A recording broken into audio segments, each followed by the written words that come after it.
Hello guys, welcome back to the channel. Find out ways to the channel that brings you the best and the best of every sporting analysis, fans reaction, pre and post match analysis, and in-depth match analysis. And on this note, I also want to welcome you officially to Chelsea's Corner with Official Ola. I'm your host, Official Ola. As I promised that I'll be bringing you fresh updates concerning Chelsea, player ratings, managerial tactics about Chelsea, and this is another episode. Like I promised, every Monday, regardless, I'll be bringing you gist news regarding Chelsea. And yesterday saw us actually drop points in Stamford Bridge as we were unable to make it 6 out of 6. Prior to that match, we have won 5 out of 5 possible matches to be played in all competitions, and yesterday we failed to actually take maximum point against a Nottingham Forest side that were dodgy in defense, if I must say. They were red carded in the 78th minute, if I'm not mistaken. But like I used to say, it's easier to play against 11 man than to play against a 10 man, because we know then there will be low block and they want to hit Chelsea on the counter. It was a match that could have actually gone either way, as Chelsea actually had chances late on through Christopher Nkunku and Joao Felix actually sealed the point, but they were not clinical enough. And funny enough, Nottingham Forest actually got 3 points even with the red card. But regardless, Williams didn't actually slot behind Roberto Sanchez, as Sanchez was like a prime Peter check yesterday. But that's regardless. So today's production, we're going to be talking about Noni Madueke. Yes, Noni Madueke in focus. You understand? This is a player that this is his second season in Chelsea, and he has generated a lot of mixed feelings from fans. Some fans say he's probably our best left winger, and to some fans he should be relegated to the bench. But regardless, he's starting. He has earned the trust of the manager. Even under Pochettino, he earned this trust and he was starting. And now he has earned the trust of Enzo Maresca. And funny enough, I have a Pedro Neto and Noni Madueke is still starting. He has 4 goals this season and he has been marvelous in his own way. Scored on a hat-trick against Wolves earlier this season and got on the score sheet yesterday, unlike what he had last season when he had 8 goals in all competitions. So I think he's on course to break his goal tally. So talking about his pattern of play now, I think it's actually one we need to actually talk about, because I won't lie to you, many people actually consider Noni Madueke selfish, because I won't lie to you, like I said, if you actually followed our post-match reaction when I said, funny enough, it was our brightest spark yesterday, but I felt that his end product was not so good enough. I felt that if Pedro Neto had actually started that game, Pedro Neto would have actually produced end product and magic numbers to actually win us the game in the first half. But regardless, Noni Madueke actually proved us wrong in the second half by equalizing after we actually went a goal down through Woods, which I actually said that if Roberto Sanchez was actually commanding his 18-yard box, he would have actually come outside to claim that ball. But that's by the way. So Noni Madueke, you understand? Like I said, he's on course to actually break his goal tally for what he actually did at Stamford Bridge last season. I won't lie to you. I think it's a welcome improvement, judging by the fact that he's actually getting numbers. But on the other side, there's something I noticed, and I said, let me bring it to the notice of Chelsea fans. Do you know, across all our attack, talking about Mikhailo Mudryk, talking about Joao Felix, talking about Cole Palmer, talking about Pedro Neto, talking about Nicolas Jackson, talking about Jordan Sancho, all our attackers now have registered an assist this season, except for Noni Madueke. That now brings to the question of why fans are saying that he should be relegated to the bench, because many fans consider him too selfish. Personally, I think I'm in that category. Yes, because his numbers are not that great. You understand? I'm talking about goal scoring numbers. As a winger, I think your first priority is not to actually score. For me, I think it's to give an assist, create chances, beat your man. Madueke can actually beat his man. We know him is good 1v1. Hence why Enzo Maresca actually trust him. He can actually whip in crosses. But why don't you do this often? You understand? We saw what he did against Brighton, where we would have actually gone ahead on so many occasions, but we felt he's too reserved and selfish.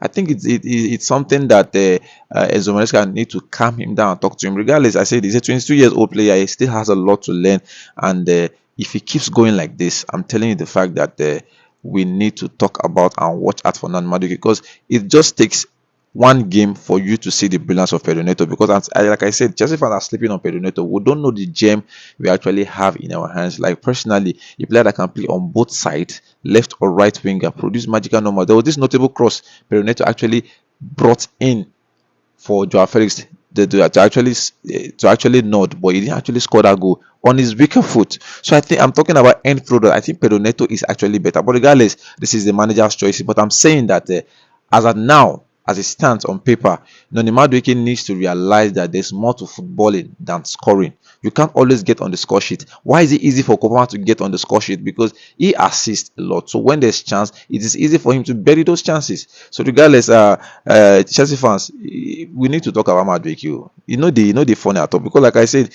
those kind of games now at the end of the season, and you calculate your point tally, and you look at, okay, this is the point you actually dropped against Nottingham Forest. Probably that those 2 points will actually mean a lot at the end of the season when you're calculating your point tally. So regardless, we need to be ruthless, and regardless, we need to share these passes. But anyway, what will I say when your captain is a 22 years old? I feel that there's no leadership enough in the squad now to actually aside from the coach talking to Madueke, to actually call him and tell him that, okay, boy, you need to pass more. I'm not saying you shouldn't score. Though the goal, many people actually argue that the goal was more of an individual brilliance yesterday. That if he actually passed that ball, there was no way Chelsea would have actually scored. I will understand when you actually take shot on. Everybody knows Kopama to actually like goal. I've seen many interview when Kopama actually said that he prefers to actually score than assist. But regardless, he's still getting magical numbers in the assist tally. So that is because when you assist, the goals come naturally. Are you guys getting me? But I think Madueke is doing too much. He feels that it is the goals that is actually keeping him in the Chelsea team to actually start. But regardless, it is his way of doing things. I'm always saying that it will only take a lot of patience from the manager before he realizes that, okay, he has a substitute on the bench. And with the way Chelsea are actually built now, where we have likes of Jadon Sancho, Mikel Mudryk on the bench, no attacker now can afford to actually make or sleep, because they know that, okay, if I make mistake like this over bench and iron bench, as we have quality in that squad, I won't lie to you. Imagine Joao Felix Nkuku coming on in the 86th minute, 4 minutes to play, which I believe that in many top teams in Premier League, these players will actually be started. But regardless, I think we need to advise Noni Madueke. I don't know if we'll be saying this, but I know that a lot of people actually be telling him, because I saw a lot of backlash he actually received yesterday in the Twitter space, and a lot of people were saying that he needs to pass more. He needs to know that there's more to football than scoring goals. You need to assist, you need to produce passes, mark your opponent, mark your left winger, the left back, and do other things to help the team. If the team score, you score. If the team actually win a medal, it's not solely based on you, it is based on the team performance. It's not tennis, for God's sake, it is football. So regardless, like I said, probably Enzo Maresca actually talked to him to shoot more. But according to what we are watching and waiting with the see, we all know say Insu was the pass more. But regardless, it is this pattern of play by a few see football that actually evolve past step overs, past dribbles, past mazy runs. Every time you can pick passes, you understand, passes, defense splitting passes. Everybody know Kopama is not good physical, but regardless, he uses his brain. He passes when he's supposed to pass, and before you know, the goals come naturally, like I said. And that is what I say should bring to you guys. Now, Noni Madueke in focus, he does more shooting than passing, as many Chelsea fans actually argue that he's a bit more selfish and he needs to work out on his passing to make more assists. And I brought you a notable stat to actually back that up, that of all attackers we have, the likes of Christopher Nkuku, Mikhailo Mudryk, Joao Felix, Cole Palmer, Pedro Neto, Jadon Sancho, they have all registered assists. I'm not talking of one assist, I'm talking of multiple assists this season. You understand? But Noni Madueke is yet to assist anybody this season. It's because he holds on to the ball too much. He believes it's just about cutting in and shooting. But regardless, Noni Madueke, you need to step up and actually improve it. It is football and not long tennis. So regardless, this is what I say I should bring to you on Chelsea Corner with Official. Don't forget to always keep a date with me every Monday as I bring you more and more talks regarding Chelsea. Don't forget to like, share, and drop your comment in the comment section. Let's know how we can improve on our production and serve you better. And we still have other series of programs coming your way, as AY is there to bring you tactical crossfire. Like I said, is the man behind the brain of the managers. He will bring you the 4-2-3-1, the 5-4-1, anything about tactics, formations. AY is your short plug. And of course, every Tuesday, as Charles brings you Ninja Corner, this is the guy that comes on the production to tell you about our player actually faring abroad, the goal scorers, the midfield mastermind, the goalkeeping genius, and every other thing. And that's my time. Thank you. See you next Monday.